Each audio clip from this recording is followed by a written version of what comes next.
Yes, so maybe before we could even get to the slides, I would just like to ask a question. Um, when you hear the word leader or leadership, can we just share the person that comes to mind? When you hear the word leadership, or if you think about a leader who has been maybe somebody who have had an exposure to somebody who has led us or something like that. So let's share, please. Charles, when you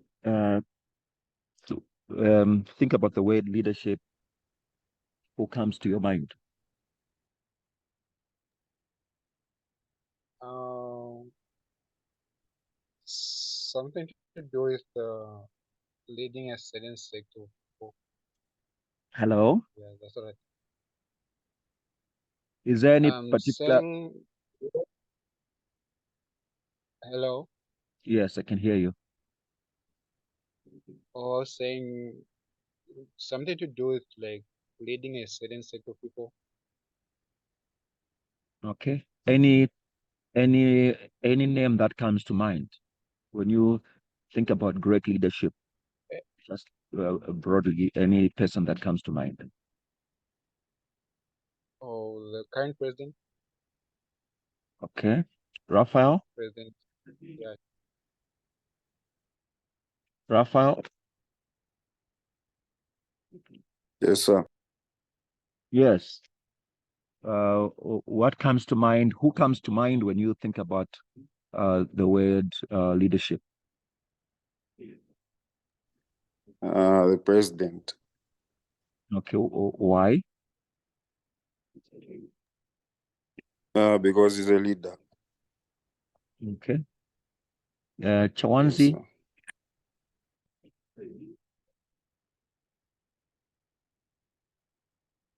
sir. Chawanzi.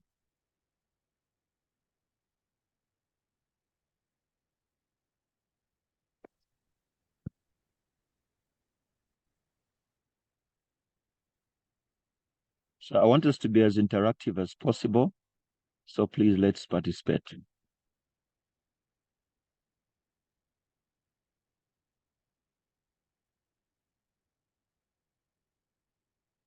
Mr. Sindalambita, can you share?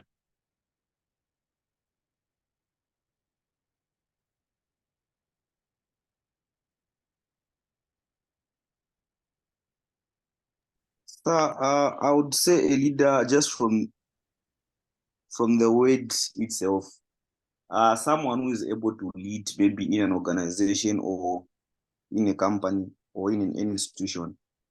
Someone who is able to lead, of course, who is in management and is able to influence maybe the group of people. Anyone who has been exceptional for you?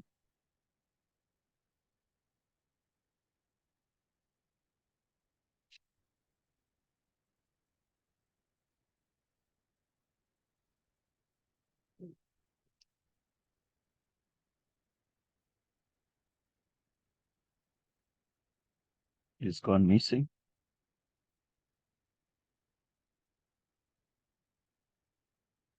Okay, so the success of any business, any institution, um, um, much lies on the ability of its leadership.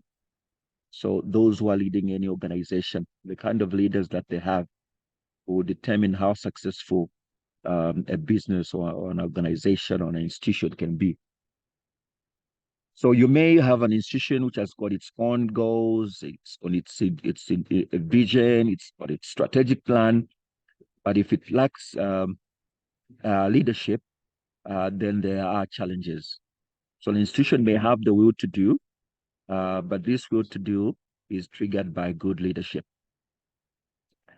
And this leadership, it is a skill that can and must be learned in order to motivate subordinates to be productive. So for those that are under one's leadership, it depends on that person's skill to be able to motivate those individuals who play different roles to be able to make sure that the institution is successful.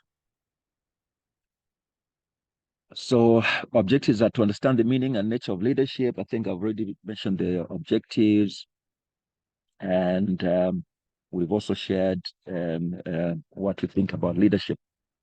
So the definition, according to Kunz and O'Donnell, leadership is generally defined as influence, the art or process of influencing people so that they will strive willingly towards the achievement of the group goals. So the group has got its specific goals, and leadership has to influence those groups to be able to reach their or achieve their goals. So a leader is one who guides and directs other people. In the words of Alford and Beatty, they describe leadership as the ability to secure desirable actions from a group of followers to a group of followers voluntarily without the use of coercion. So when we talk about leadership, we're talking about somebody who is able to bring about influence such that people start working, people start driving particular agendas of the organization voluntarily without being forced, people working freely without being coerced. So by leadership, we do mean the process of motivating, influencing, and directing others in the organization to work productively in pursuit of organizational goals. So we have organizational goals, and those must be activated. We must reach those goals, and that can only happen when there's motivation, there's influence, and people are being directed. It's also defined by Northouse as the process whereby an individual influence a group of individuals to achieve a common goal. Please, at any time, if you'd like to contribute, you'd like to ask any questions, any question, please feel free. Okay. So the nature of leadership is as follows. Are we able to hear me? Am I audible? Yes, sir. Yes, sir. Okay. So number one, power is very important, and it's the basis, it's the foundation of the leadership process. Okay, it is the capacity or potential to get other people to do things they might not otherwise have done. So that power, one needs to have it, and that is what can influence people to do things. So there are a number of powers, and we're just going to talk about that. The first one is coercive. The beauty, again, with leadership is that most of these words are just what they mean. So coercive is somebody who is going to push you to do something. So this is a form of power which uses threats and punishment to achieve its ends. You are so scared when you get to work, you've been given a list of things you need to do, and that particular person does not even hesitate to punish or does give threats for you to do things. Okay? When people are scared of the leader, you know that that's coercive type of power.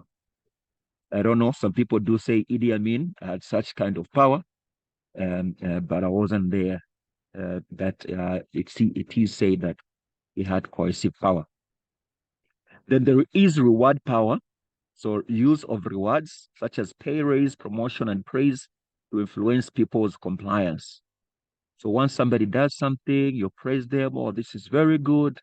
Really, you're doing a lot. So that person gets motivated to do their work.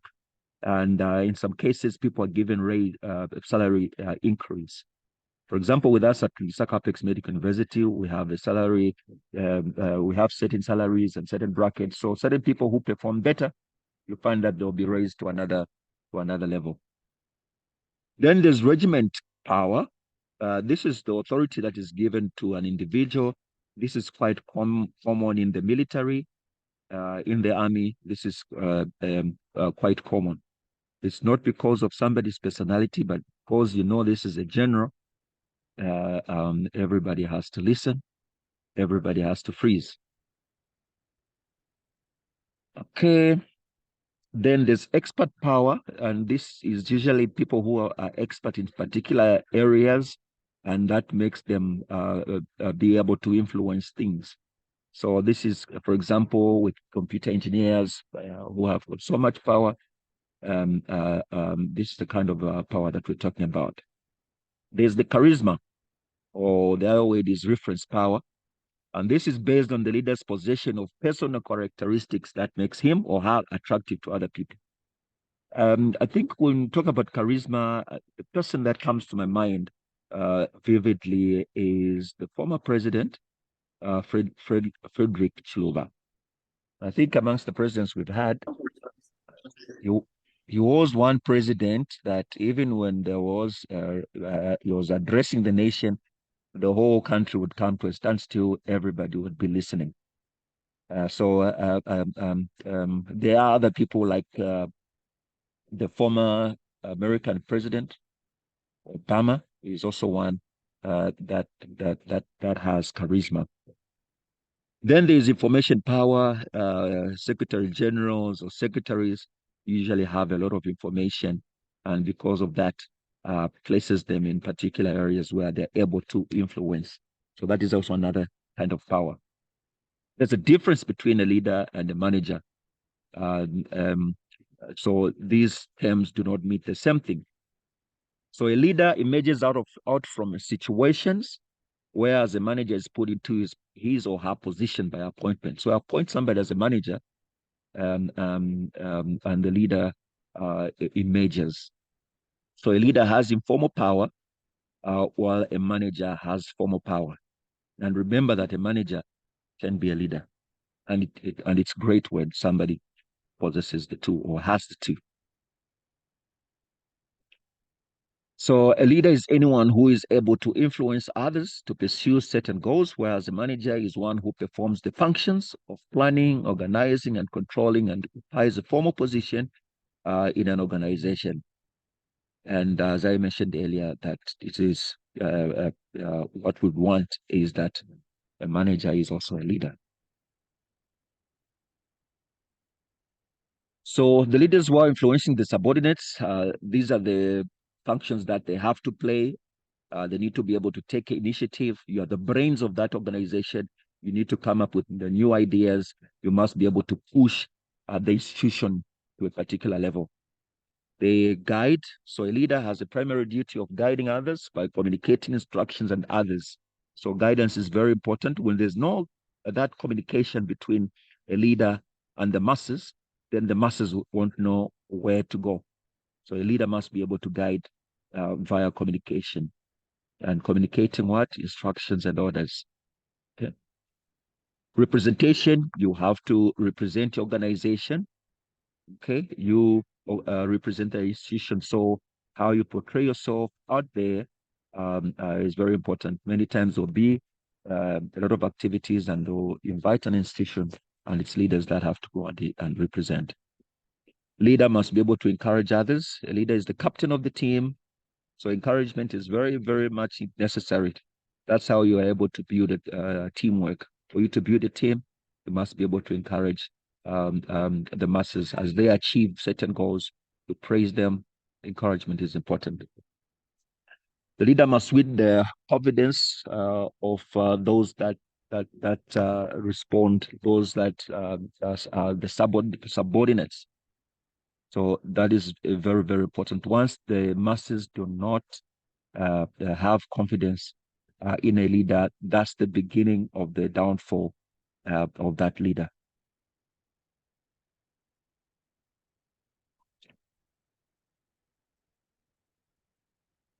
Are we there?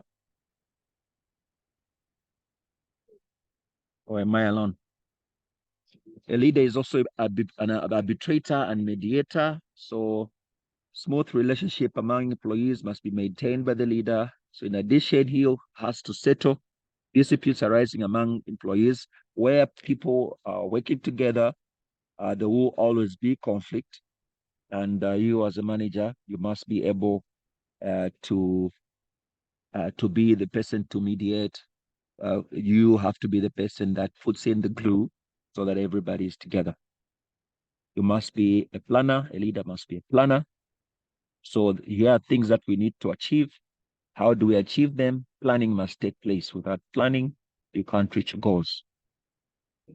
Also must be the administrator of rewards and punishment. Where good things have happened, a reward must come. Where people have not performed, punishments must come. So leaders encourage, upgrade, promote deserving people, and reprove, transfer, and find inefficient workers. People must take responsibility, and they must know that for good things done, there's reciprocation from the leadership. So good things are rewarded, bad things you have to come in with fines, you have to come in with some form of punishment.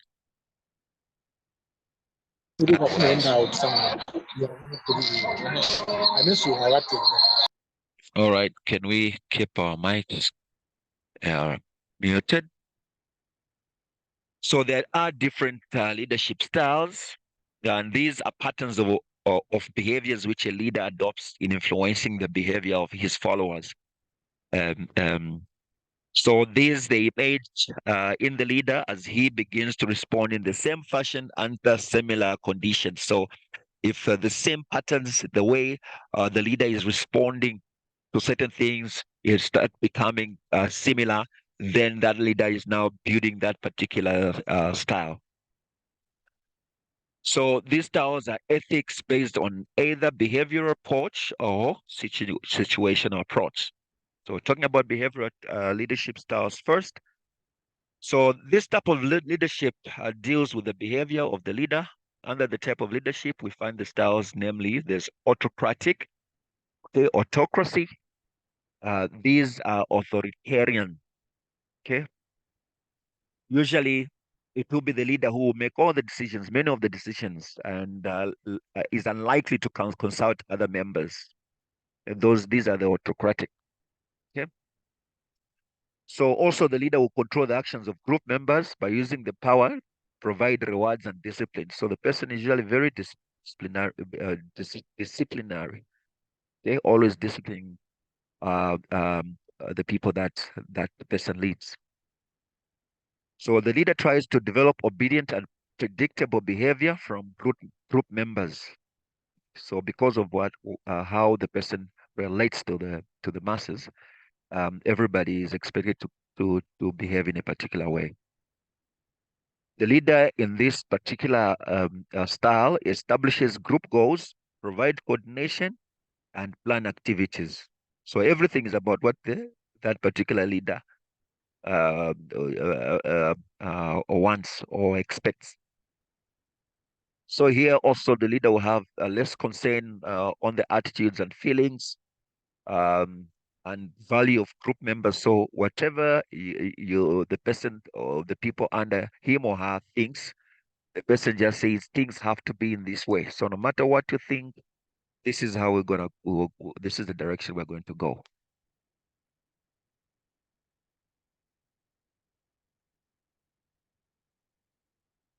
Then there's the democratic style. Here, the leader consults with the members and involves them in the decision-making process. There's a lot of delegation of authority and responsibility to group members. Also, people's feelings, their attitudes and values are respected by that particular leader. This is part of the democratic style. The leader uses two-way communication and is directly involved with group members in setting goals and conductive activities. These are people who are there when you're having activities, they'll be there. But also there's that communication. They're able to listen to what you're saying and they're able to communicate also how things, direction that needs to be followed. Then there are those who are laissez-faire. This is a French word and it means free reign. So everybody's doing everything, whatever they want. Group members are allowed to make decisions without any input from the leader.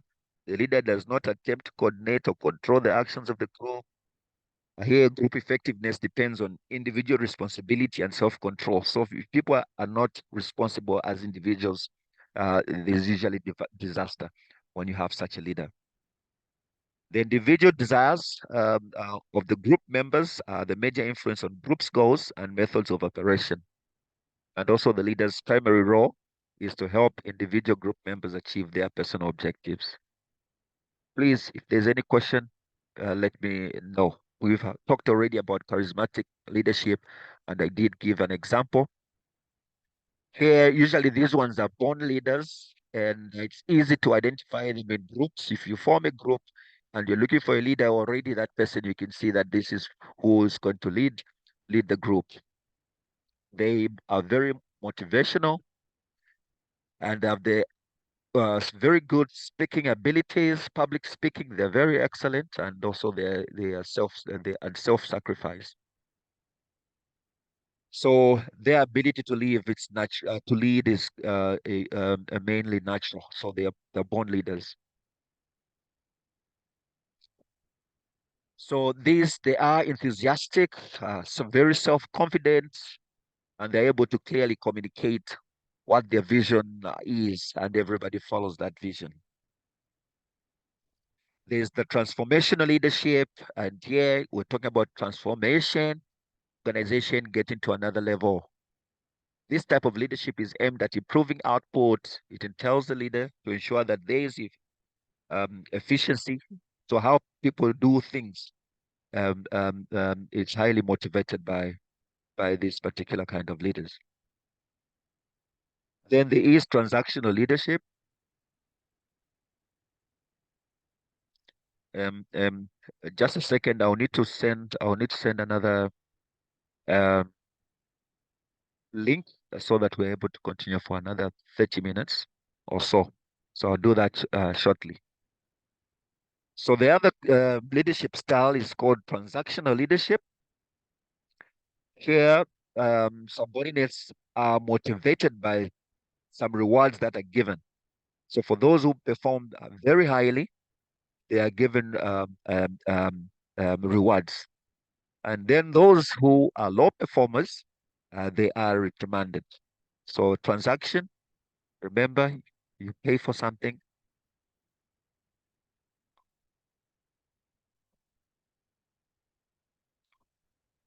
Okay. And then, of course, there's situational leadership. This type of leadership is where the leader has the ability to switch his or her approach based on the needs of the followers. So they look at the situation and they will change. They will move, they will perform, they will adopt a style based on what is happening. So it focuses on the job that is to be done at all costs, and it does advocate the close supervision of the subordinates. So these ones, they'll put production above all human considerations. What's important is production. What is important is the product. Okay, so those considerations are above what people feel, sometimes even just the safety of the individuals. So the main focus of this kind of style is the performance. The performance of the subordinates must be at a very high level. Then there's the people-oriented leadership approach. This one puts the workers.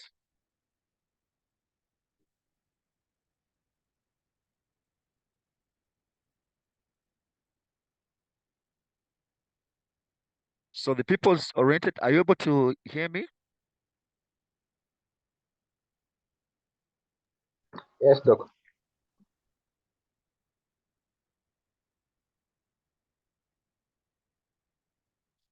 All right, so somebody says that the laissez-faire is quite common among cadres.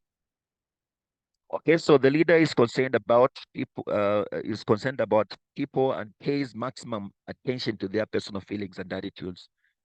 Those ones are the ones they call, or he's a very caring leader. This one will even remember your birthday when others are forgotten. Okay, they'll get to know more about you, about your family, about what works for you. Okay, so we're now going to talk about leadership ethics, or do's and don'ts. So every respected profession has its guidelines, how the lawyers work, operate, the way physios operate. there are certain expectations.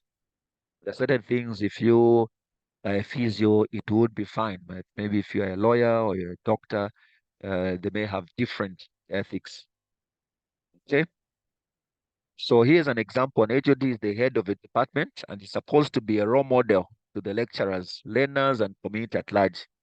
He or she should be exemplary all the times, as any unprofessional behaviors will compromise his or her integrity and esteem. Okay. So those head teachers we've been hearing when they're supposed to be at the school, they are busy having kachas. I'm sure most of us did see those videos. So it puts the reputation of that person at somewhere else. One must be able to maintain a professional focus on improving the quality of education, but you find somebody somewhere else.